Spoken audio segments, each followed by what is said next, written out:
एक मोची था, मोची। मोची समझते हैं ना, जूती सिलने वाला। मैंने कहा था इश्क तो किसी के भी दिल में उतर सकता है। मोची था तो उसे बड़ा इश्क था हुजूर से। बगदाद की जमीन का रहने वाला था। उसने रोज एक एक आना बचाया का जिस दिन सफर के खर्च का इंतजाम हो जाएगा उसी दिन मदीना शरीफ को रवाना हो जाऊंगा। बरसों की मेहनतों के बाद उसके पास कुछ पैसे इकट्ठा हुए जिससे सवारी खरीदी, ज़ादे राह का इंतजाम किया, कुछ पैसे थे। और फिर जब हज का इरादा किया, कितने अच्छे लोग थे, आलिमों से मशवरा लेते थे। आज तो मौलवी मशवरा दे तो कहता चुप रहो, तुम्हें पता क्या दुनिया में हो क्या रहा।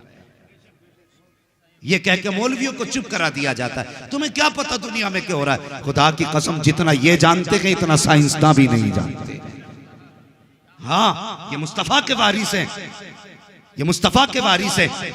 तो हज जाने लगा, उसने लोगों को दावत के तौर पे बुलाया। होता ना जब कोई बंदा हज के लिए जाता है तो दोस्तों अहबाब की दावत करता, उसने भी दावत की। एक आलिम साहब आए दावत के लिए, खाना खाने के लिए बैठे। हज करने जा रहे हो? कहा हाँ। कहा थोड़ा सा एक काम करो। कहा क्या? कि कल जाते जाते ना लोगों से माफी मांग जाना। अगर किसी का दिल टूटा होगा तो हुजूर नाराज हो जाएंगे।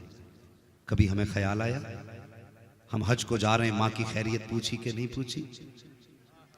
बंदा उम्रे के चक्कर पे चक्कर लगा रहा है, माँ को 10 रुपए की दवा दिलाने की तौफीक नहीं। तुम्हें क्या लगता हुजूर ऐसे उम्रे को कबूल करेंगे? मुझे बताओ तो सही। आज बेटा माँ के 10 रुपए की दवा दिलाते वक्त माथे पे कितनी लकीरें डाल के कहता कितने खर्चे उठाऊं मैं। हर साल उम्रे को जाने वाले, माँ बाप को दवा न दिलाने वाले, सच बता तू उम्रा करने क्यों गया था? सिर्फ इसलिए ताकि दुनिया तुझे कहे ये वो है जिसका महीना मदीने में गुजरता है। दुनिया के नामो नमूद के लिए, दुनिया में तू अपनी वाह हासिल करने के लिए। ओ भाई, किसी का दिल दुखा के ना जा, दिल दुखा के ना जा। वो कहने लगे सुन, कहां जा रहा है? कहा हज के लिए। कहा सुबह सबसे पहले माफी मांग लेना, कहीं किसी को अनजाने में तुझसे तकलीफ ना पहुंची हो। सुबह उठा, सबके दरवाजे पे गया, शहर के बाहर माफी मांगते मांगते एक दरवाजे पे पहुंच गया। खटखटाया, कौन? कहने लगा मैं। अपना नाम बताया उसने। किस लिए आए हो? कहा मदीना शरीफ जा रहा था, बस माफी मांगने आया हूं, कोई खता हो गई हो तो माफ कर देना। अंदर से खातून की आवाज आई, हमारे घर में कोई मर्द नहीं है।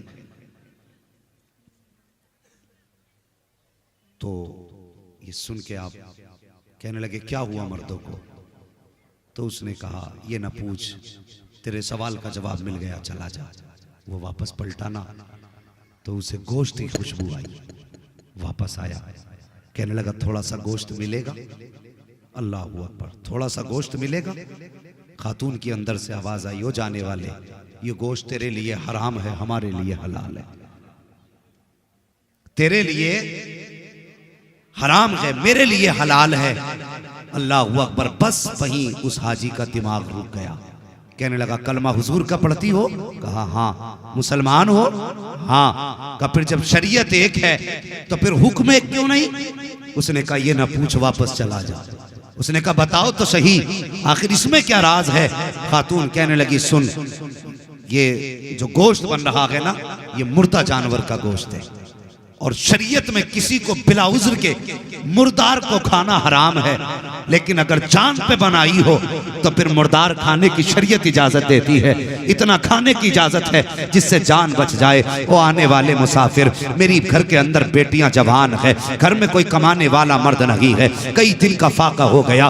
बेटियों की जब हालत ऐसी हुई, मुझे लगा कि इंतकाल कर जाएंगी, तो मैं घर से बाहर रिस्क की तलाश में निकली। हाथ फैलाने की हिम्मत न हुई। अल्लाह अकबर, का जब कुछ हिम्मत ना हुई, मैंने एक जानवर मरा हुआ देखा, उसका गोश्त लेकर के आ गई ताकि खिला करके बच्चियों की जान बचा सकूं। अल्लाह अकबर, इतना सुना गए, उस आने वाले ने इतना सुना, आंख में आंसू आ गए। अल्लाह अकबर, जब वापस जाने लगा, अंदर से खातून की आवाज आई, का जब मदीने पहुंचे तो हमारे नाना से जाके सलाम कह देना।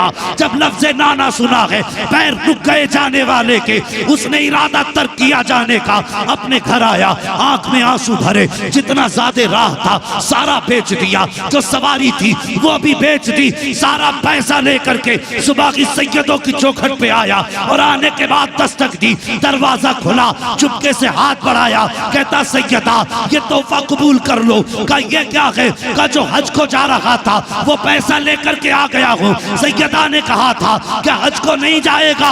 उसने रो के कहा था सैयदा अगर आपको रोता हुआ छोड़ करके मुस्तफा के मदीने गया और जाके सलाम कर दिया और आका ने ये कह दिया कि मेरी बेटी को रोता हुआ छोड़ के आया है, मुझे तेरे सलाम की जरूरत लगी है, तो फिर मुंह कहाँ लेके जाऊंगा? का जिंदगी रहेगी तो हाजिरी फिर हो जाएगी। तोहफा कबूल कर ले, अगर तोहफा कबूल हो गया है तो दुनिया भी कामयाब हो जाएगी, आखिरत भी कामयाब हो जाएगी। अल्लाह अकबर। और किसी का दिल दुखा के न जा, किसी को सता के न जा, किसी को तड़पा के न जा, तौफीक दे तो अपनी माफी मांग के जा। अल्लाह अकबर, ये कह के वापस आ गया। जब घर आया बीवी कहने लगी सरताज तुमने सितम कर दिया। कहा क्यों? कहा वहां तो नसीब से लोग जाया करते हैं और तुमने जाते जाते जानबूझ के सफर खत्म किया। पूरी कहानी बीवी को बता दी, लेकिन गांव वालों को क्या बताता, मोहल्ले वालों को क्या बताता? राज था मुस्तफा की बेटी का, किससे खोलता, किसे बताता कि मैंने हुजूर की बेटी को अपना पैसा दे दिया? हिम्मत ने जवाब दे दिया, चुप हो के बैठ गया। बच्चे घर से निकलते, लोग कहते तेरा बाप बड़ा कमीना है। वहां जाने के लिए लोग तरसते, इसने जाते जाते अपना सफर खत्म कर दिया। मोहल्ले में लोग ताने देने लगे, इसने मारे गैरत के दरवाजा बंद कर लिया। हाँ, जब तक लोग हज करके वापस आते इसने दरवाजा ही नहीं खोला। उसी साल हज करने के लिए ख्वाजा कुतुबुद्दीन बख्तियार काकी रहमतुल्लाह तआला अलैह गए हुए थे। हाँ, जब आने की रात आई ना वापसी की, तो जो आपके साथी थे कहने लगे हजरत चलें शॉपिंग कर लें, कुछ सामान खरीद लें यादगार के तौर पे। आप कहने लगे जाओ, तुम्हें सामान खरीदना है खरीद लो। हाँ, बख्तियार का अपना मानना यह है ये आज आखिरी रात है, काबे के सहन में बैठ के गुजारूंगा, खुदा जाने दोबारा ये हरम देखना नसीब हो के ना हो। ये कह के हरम शरीफ में इबादत के लिए बैठ गए। रात के दोपहर 2 हिस्से गुजर गए। आप फरमाते हैं कि आसमान से 2 फरिश्ते उतरे और आपस में बातें करने लगे। का इस साल कितने हज करने लोग आए हैं? एक कहने लगा 2 लाख लोग आए हैं। अल्लाह ने कितनों का हज कबूल किया? तो एक फरिश्ता कहने लगा इस बार अल्लाह ने सबका हज कबूल फरमा लिया है। अल्लाह अकबर। दूसरे ने कहा आखिर इस बार अल्लाह ने सबका हज कबूल कैसे कर लिया? तो वो कहने लगा कि एक ऐसा भी हाजी है जो हज करने नहीं आया, लेकिन अल्लाह ने उसकी बरकत से 2 लाख लोगों का हज कबूल फरमा लिया। ख्वाजा कुतुबुद्दीन बख्तियार काकी कहते मेरे दिल में हसरत जाग गई। ऐसा कौन है जो चल के मदीने तक ना आया, जिसने हरम का तवाफ भी न किया, और उसके आए बगैर उसकी बरकत से अल्लाह ने 2 लोगों का हज कबूल कर लिया। उठे फरिश्तों के पास गए, उसका पता बताओ कि कहाँ रहता है? फरिश्तों ने बताया बगदाद के जाकर के शहर के करीब फला बस्ती में रहता है। अल्लाह अकबर। लोग कहने लगे चलें घर। आप फरमाने लगे घर बाद में जाऊंगा, रब के महबूब बंदे की जियारत पहले करके आऊंगा। आपने सफर किया और उस बस्ती में पहुंचे जहां का हवाला फरिश्तों ने दिया था। आपने जाके नाम बताया, इस नाम का कोई शख्स आपकी बस्ती में है। लोगों ने कहा क्या करोगे? कहा मुझे उससे मिलना है। कहा आप उससे मिलोगे? उससे बड़ा बदबख्त तो कोई हो ही नहीं सकता। इतना सुना आपकी आंख में आंसू आ गए। फरमाने लगे लोगों तुम नहीं जानते उसके बारे में जितना मैं जानता हूं। उसे गाली ना दो। कहा हजरत जी बात गाली की नहीं, ये वो बदबख्त है जो मंजूरी के बावजूद ना गया, उसे गाली न दे तो क्या कहे। फरमाती तुम क्या समझते हो, मुझे उसके घर का पता बताओ। ख्वाजा कुतुबुद्दीन बख्तियार काकी उसके घर का पता पूछ के दरवाजे पे गए। दरवाजा बजाया, अंदर से आवाज आई। कौन? कहा दरवाजा खोलो, तुमसे मिलने आया हूँ। रोने की अंदर से आवाज आई। उस जाने वाले हाजी ने कहा था कि मोहतरम दरवाजा नहीं खोल सकता, अगर दरवाजा खोलूंगा बस्ती वाले ताने देते हैं, मेरे बच्चों को गांव वाले गाली देते हैं, मुझे मेरे हाल पे छोड़ दीजिए, बताइए बात क्या है। आने वाले ने कहा मुझे नहीं जानते हो, मुझे ख्वाजा कुतुबुद्दीन बख्तियार काकी कहा जाता है, तुमसे मिलने की गरज से हरम शरीफ से तुम्हारे घर आया हूँ, इतना सुनना था। उसने कहा हजरत बस आपको आने की इजाजत है, कोई और अंदर ना आए। आपने कहा वादा करता हूँ अकेला आऊंगा, कोई और नहीं आएगा। अल्लाह अकबर। जैसी आपके कहने पर दरवाजा खोला गया, आप अंदर गए, उसके कदम चूमना चाहते थे, और यार चीख निकल गई, कहने लगा हजरत मैं पापी हूँ, लोग कहते हैं आप मेरा कदम क्यों चूम रहे हैं, इतना सुनना था। बख्तियार काकी कहते हैं बता तो सही कौन सी नेकी करके घर में बैठा है, कौन सी इबादत तूने की है जिसके बदले में अल्लाह ने 2 लाख हाजियों का हज कबूल फरमा लिया है। इतना सुनना था, चीख निकल जाती है, रो के कहता हजरत जी ये बात दोबारा मत कह देना, अभी तो गांव वाले गाली दे रहे हैं, फिर घर में आके मारेंगे, ये कैसी बात आपने कर दी है। आप फरमाते हैं सुन, मैंने अपने कानों से सुना है, खुदा ने तेरी बरकत से 2 लाख हाजियों का हज कबूल फरमा लिया है। ना सुनना था, रो के कहता हजरत वापस चले जाएं, मेरी बस्ती में किसी को ये बात ना बताना कि अल्लाह ने मेरे इस अमल के बदले में, मेरे इस नेकी के बदले में, मेरे हज के बदले में 2 लाख हाजियों का हज कबूल किया है। उसने कसम देकर के वापस किया, मगर ख्याल था या अल्लाह ये क्या हो गया, मैं तो हज को भी नहीं गया, मेरे बदले में, मेरे सदक़े में 2 लाख हाजियों का हज कैसे कबूल हो सकता है।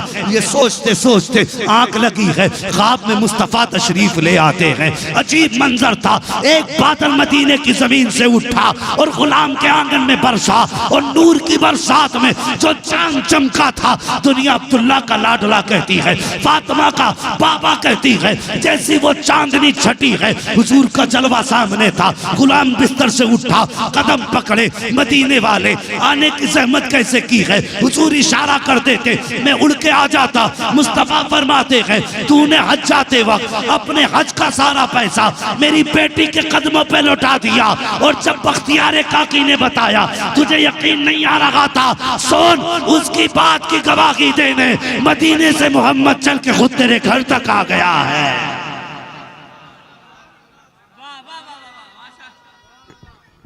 अल्लाहु अकबर, या रसूल अल्लाह, जिंदाबाद जिंदाबाद, या रसूल या रसूल, ताजु शरिया ताजु शरिया ताजु शरिया ताजु शरिया शरिया ताजु शरिया ताजु शरिया ताजु शरिया, या इश्क तेरे सदके जलने से छुटे सस्ते, जो आग बुझा देगी वो आग लगा। क्या कहने, माशाअल्लाह।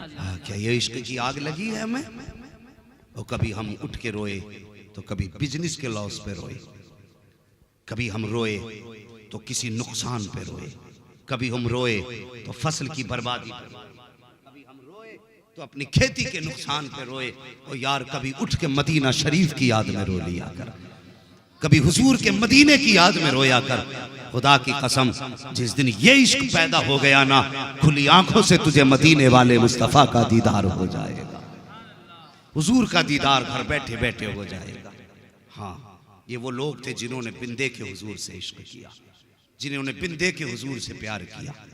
अगर ऐसे आशिकों की कहानी बताऊं तो रात छोटी पड़ सकती है, लेकिन बातें मुकम्मल नहीं हो सकती। हाँ, जिंदगी खत्म हुई और कलम सूख गए, तेरे औसाफ का एक बाप भी पूरा ना हुआ। इश्क करो हुजूर से जवानों, हुजूर मुजाहिद मिल्लत का यही पैगाम अपने दिल में रखो। हाँ, इश्क करो।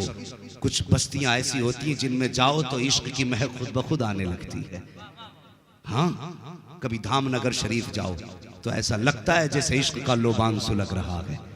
अल्लाह किस्मत साथ दे दे तो इमाम अहमद रजा की तुरबत अनवर पे जाओ, अजीब ही खुशबू निकलती है आपके मज़ारे पुरअनवार से। हाँ, ये आशिकों के ठिकाने हैं, ये आशिकों के ठिकाने हैं जिन पे मुस्तफ़ा ने खास करम फरमाया है। और कभी मुरादाबाद आना हो जाए, हुजूर सदरुल्लाह फाजिल की चौखट पे आ जाओ, आके देखो उनकी चौखटों पे। वाह वाह खुदा वाह की कसम, माशाअल्लाह ये वो बारगाहें हैं जहाँ पे जाहिर भी सवारे जाते हैं, बातिन भी सवारे जाते हैं। माशाअल्लाह सुभान